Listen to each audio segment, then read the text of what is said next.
Christina Howard in front of George Brown College. It's one of 24 colleges that are subject to a 3-week-long teacher strike. That's 300,000 students who are in their classrooms while their teachers and instructors are out on the street. Now, the biggest issue is job security. Faculty are asking for a 50-50 split when it comes to full-time versus part-time instructors. Colleges say that's a costly move that could cost upwards of $250 million once totally implemented.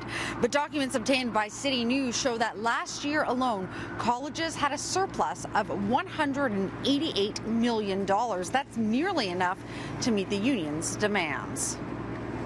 Teachers united will never be divided. If they claim it's $250 million, that's $250 million they're underpaying people currently for the work that they do.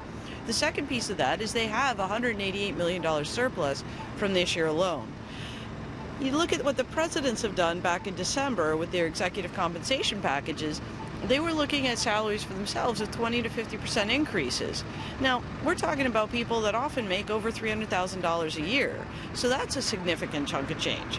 When you look at the council, we don't even know what their salaries are pegged at, but we know they have enough to hire a reputation management consultant firm for the course of the bargaining round. We don't think these are good, ways to spend taxpayer money or good investments in post-secondary education. We think the money should be spent in the frontline services to support the students.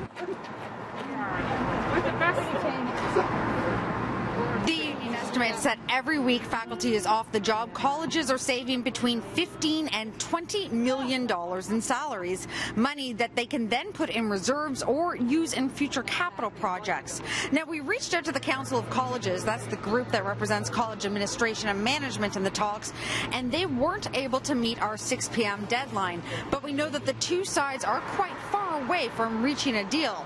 Bargaining team members who live outside of Toronto have returned home and aren't anticipating being back at the table over the next few days. The faculty acknowledge that students may not be getting the education they paid for.